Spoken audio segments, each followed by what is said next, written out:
mentalist. Yeah. Thank you. You So- are the mentalist to beat for me, ha? Walang kukurap. It's a sexy voice, Wilmalyn. Huwag kayong magsasalita at walang hihinga kasi baka ma-miss nyo ang tricks na ipapakita ng ating guest mentalist. He is back. With another arsenal of amazing illusions. Please welcome on the show, the mental assassin, Justin Piñon.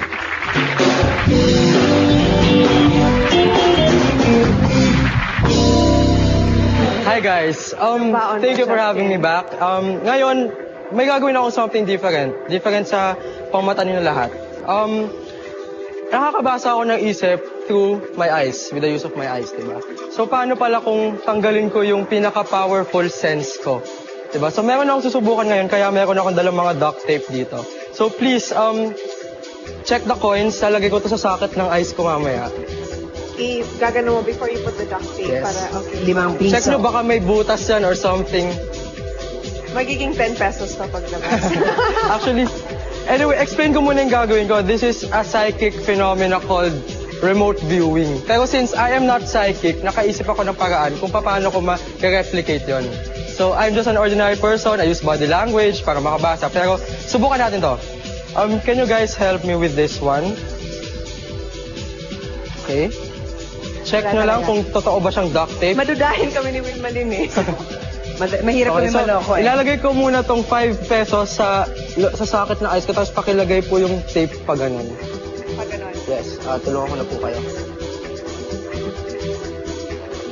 There you go. Dahil dyan, Ay, sorry, hindi pala. Next, pag gano'n naman pakabilang side, yes. Like that. Na kung napapansin nyo, merong mahaba dito. Oo.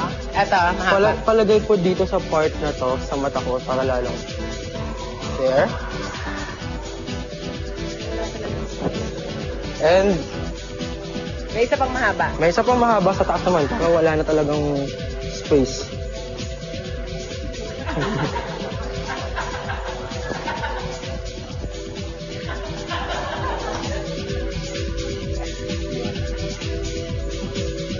ilan to, Justin? Ilan to? 10, di ko alam. Pwede. Pwede. Pero anyway, are you satisfied na hindi ako nakakita? Oo. Okay. So with the 5 peso coins na nasa sakit ng mata ko, ang hirap talaga magbukas ng mata. So, ito yung challenge ko sa inyo. Gusto ko kumuha kayo ng kahit anong object. And just tell me if you have one. Ilan bang ano? Oh, andito na. And Diyan na, okay. Same. Ganun ulit. Oh, medyo habaan mo yung kamay kasi mas mahaba siya. Oo, ang haba-haba-haba niyan. Okay, meron din siyang component ng pagkakahoy. Pwede. And may kulay. May parang greenish, yellow, blue. May pagka-light blue siya. Hindi ko alam, pero... ginagamit siya sa kitchen, yes? Yes. I'm not sure, pero sa nakikita ko, based on your answers, ano siya? Spatula? Hello? Oh. Ito pa, hindi pa ako tapos. Sige pa. Okay. Last na to. Okay. You can check my ears if you Stay want. put. Okay. Yan. Game na ba? Kaya yan. Di ba? Okay. Ito. Itong last one, pwede nyo gawing hirapan. Pahirapan nyo talaga ako sa challenge. Ang mahirapan. Oh. Kaya lang, anong tawag nito? Okay, may object na. Yan, malaki. Oo, habaan mo yung kamay. Pakitapat lang po sa kamay ko para... Okay. Meron na po ba nakalagay? Yes. I'm guessing si Miss Wilma yung may hawak, yes? Yes. Okay. Wait.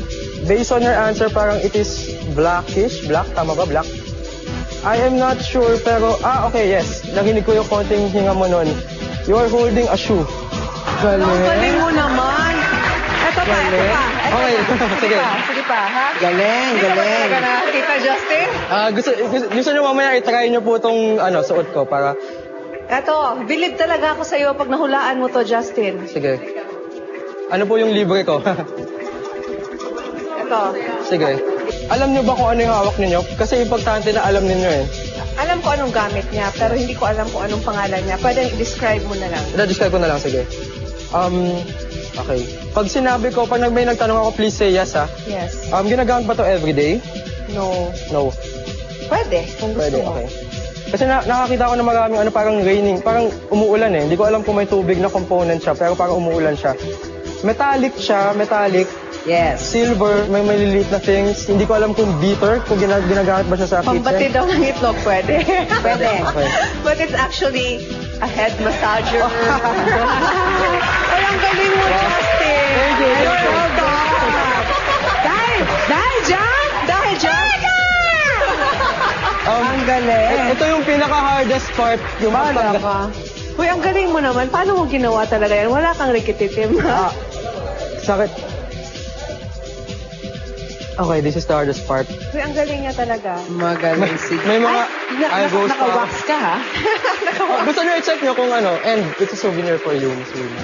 Wala talaga. Hindi talaga makikita ba nila? Makikita? Ayun mo talaga. Sorry. Justin, bilis talaga kami sa'yo. You Thank you. are the mentalist. Yeah. Thank you. You So- are the mentalist to beat.